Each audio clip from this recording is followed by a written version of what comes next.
How far will you go to save New York? Spider-Man Web of Shadows. Welcome back to Retro Rebound. In today's video, we are going back to Spider-Man Web of Shadows. There were two Spider-Man games I had to check off the list before we are gracing ourselves with the beautiful Spider-Man 2 from Insomniac.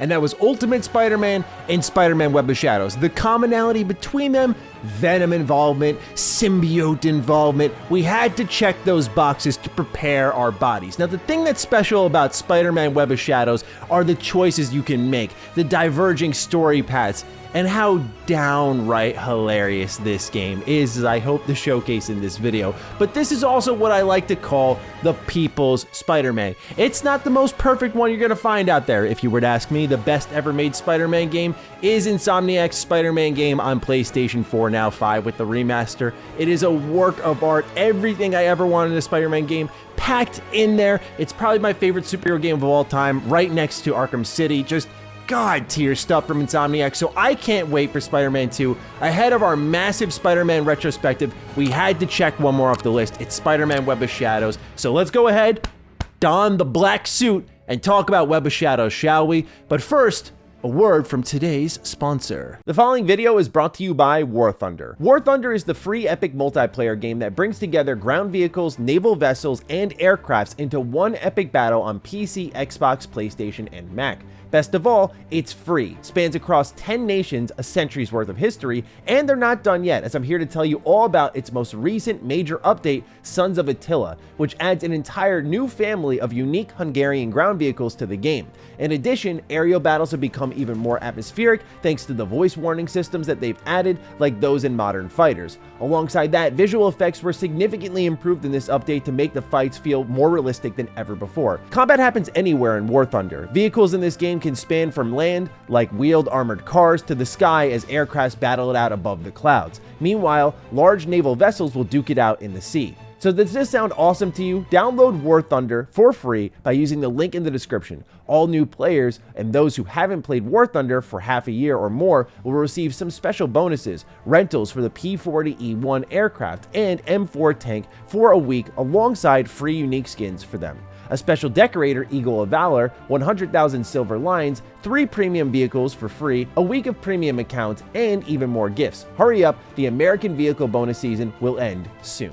I gotta start off with the goofy stuff, because Spider-Man Web of Shadows is home to the most hilarious Spider-Man cutscenes of all time. And yes, we've already covered Spider-Man 3 with the bomb blowing up scene, the lady going, "I'm going to die." No, like, it's crazier than that. This is the home to that dramatic Spider-Man cutscene where my man's walking across the top of the building.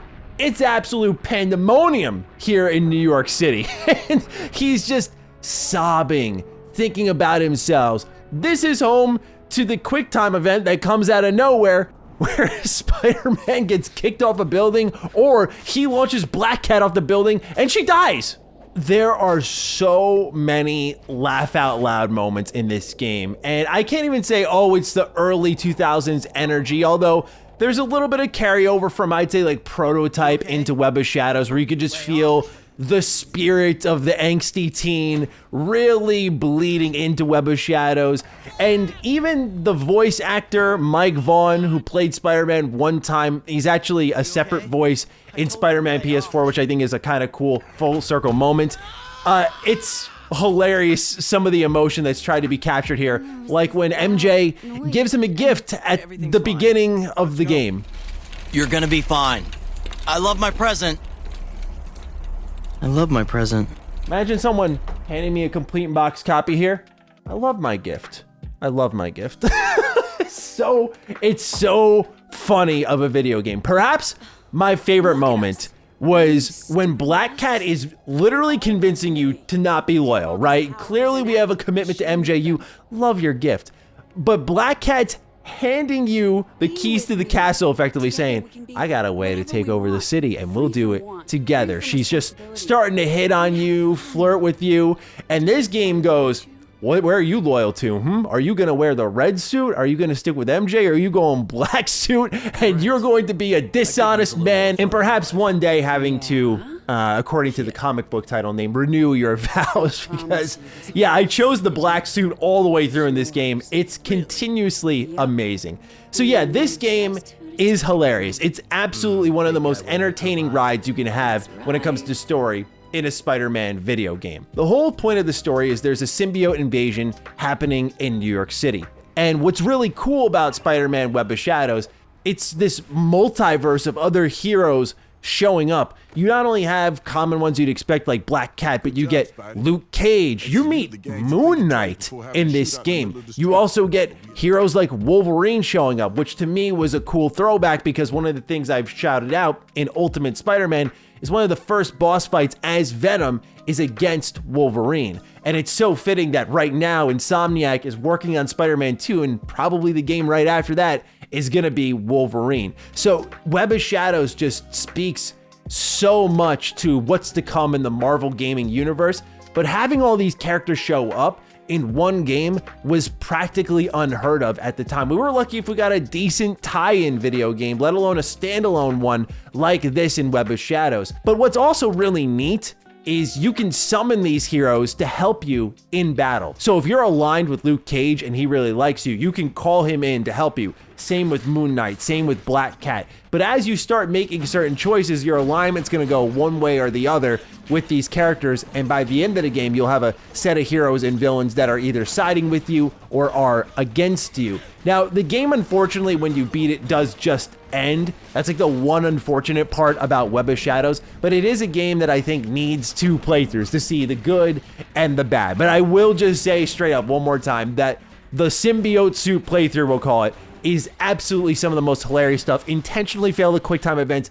It is brilliance on display here. If you played a lot of Spider-Man games, like this is such a treat. From the corny B-tier voice acting all the way to ridiculous events like you chasing down Black Cat and her saying, "Oh, I'm just so frustrated after this massive boss fight because I'm hopelessly in love with you." It's so haphazardly written, and there's crazy missions to boot, like, hey, let's go find out where these 2 gang members lie and if we can lure them out. And the mission starts off with you doing 21 zip kicks in a row.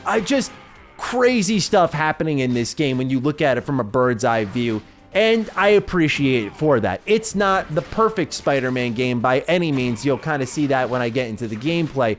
But when it comes to story and narrative decision making, it makes it such an entertaining game. And it makes me hope that, I don't know if Spider-Man 2 will do this. I haven't paid much attention to the trailers that are going out because I know I'm going to pick it up day one. I don't need to get any more spoiled for me because thank you, Twitter, for that.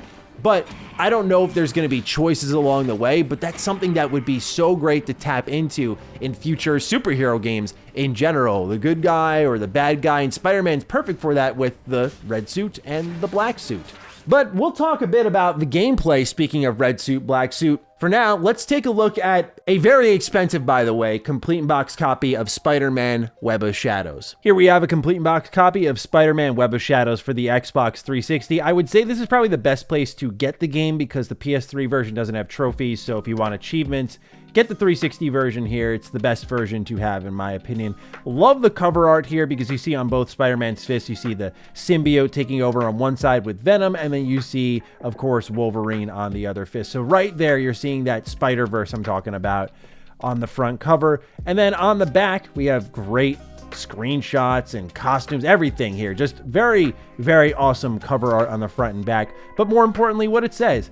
A deadly symbiote invasion is devastating New York City, consuming buildings, infecting citizens, and wreaking complete havoc. How far will you go to save New York? Fight on the ground, up walls, and into the air in the all-new fluid combat system, side with heroes or villains depending on your actions, and switch freely between red suit and black suit, each with its own unique fighting style. Meanwhile, on the inside here, you get the same art on the disc. And fun little fact, if you fire the game up on 360, you'll actually see on the dashboard, they just call it Spidey Web of Shadows, which I got a little kick out of. But anyway, here on the manual, it's not going to blow your mind or anything. You can already tell where we're going here. A little black and white action. You see the controller here with all of the controls from swinging boost to jumping to web zipping to web striking. The web swinging in this game actually feels pretty good because it all comes down to the exit animation of web swinging, which this game has pretty much down silky smooth. You can see there are special attacks here that you can use with the left bumper and some face buttons.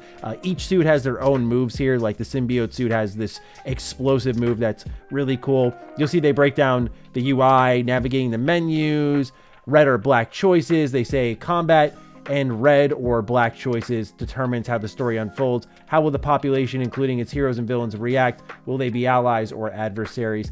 They only have one collectible, which is the spider token, and you'll level up through collecting that. And then otherwise, that's it. That's the manual. Yeah, it's a pretty barren one here, all things accounted for, but that is a complete in-box copy of Web of Shadows, which I bought during the height of the Spider-Man hype during No Way Home, and this was about 90 bucks. It's, I think, gone down a little bit since then, but just keep that in mind if you're going to go shopping for this one. Get it ahead of any sort of Spider-Man hype, and you'll get the best deal possible. Web of Shadows combat is actually kind of good.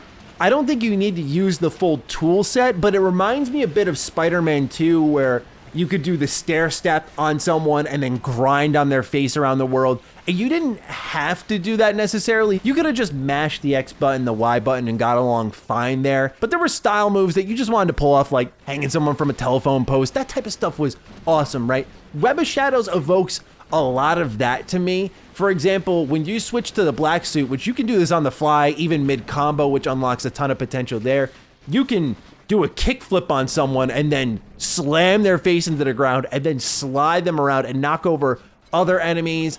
And that's all well and cool, but what you're probably going to end up doing is a lot of web zip kicks. The reason that Treyarch leaned heavily in this direction for Web of Shadows is they really wanted aerial combat to be the primary focus here for Web of Shadows. There are enemies that are going to be on gliders. There's going to be enemies posted up everywhere. Whole-on missions are designed around it. There was one point when I was playing where the city hall's under attack, and what would you know, but the entire area is circled by enemies, and you take them out one by one by one by one. It gives the game a rhythm, and it makes it a little too 1, 2, 3 in my eyes. But when you get away from that and you just indulge in all the upgrades the game has, it's really cool. So yeah, as you're beating up enemies and completing missions and making choices, you're going to get experience points. You'll spend them in an upgrade tree. And this isn't just any upgrade tree, in my opinion, because you have web attack upgrades, you have wall attack upgrades, you have aerial attack upgrades, and they're for both suits and have completely different feels. Like the red suit is better for aerial combat, and especially off the start, you're going to have more hits to use in the air. Meanwhile, the black suit is better for special attacks, for more high impact, for more area of effect on the ground. And so the game encourages you to flip between these two, and it's as simple as a click of the right thumbstick. Now, when you make certain choices in the game, you'll see you wearing that particular suit to start off that cutscene. Like again, when you go to the Black Cat one and you make your choice. So when you take her by the hip, you're like, come here, baby, you're wearing the black suit. That's right. So yeah, the game manages to, I think, incorporate the red suit and the black suit into more than just a skin. It's a big part of the upgrade system. And that's not even accounting for the wall attacks that you can do. So one thing this game does that I would love to see more of is you'll actually run up walls and fight on those walls against enemies. So every building surface also suffices as an area of play. It's not like in any other normal Spider-Man game where those are areas that you're wall crawling, running on, or web swinging from. You're gonna beat up enemies on these walls, and it's a simple set of combos, but it expands what the game lets you do, and I think this is one of the more broader combat systems among any Spider-Man game we've really talked about here on the channel. There are Spider-Man games like Shattered Dimensions where we mentioned that each single dimension of the Spider-Man had a feel, like Noir Spider-Man was more stealth focused, but this game manages to create multiple feels within the same character with those two suits and the mechanics like fighting on the walls. But it goes back to my original point. You might just end up spamming the Y button and doing web strike after web strike. Now, the way they keep you from getting a little too rhythmic is there are enemies that you'll web strike towards, and you'll see a little blue aura go around them, and that means they're like a heavy or they're gonna counter you. And so you have to quickly press the A button, you'll flip right over them and you web strike them again. So that particular read feels good, and I think some more enemy types would have gone a long way. They introduced big mech-like ones where you have to throw vehicles at them, but the problem with that is if you don't beat up the enemies nearby the mech, they're just gonna re-inhabit it, which is kind of annoying. So they do introduce multiple enemy types. I just don't know if they're balanced as well as I would have liked them to have been. But this is also one of those Spider-Man games. Yes, like one that has ads in the game. Like you'll find a 5-gum ad in the middle of the open world, and it's one of the only unique assets in New York City.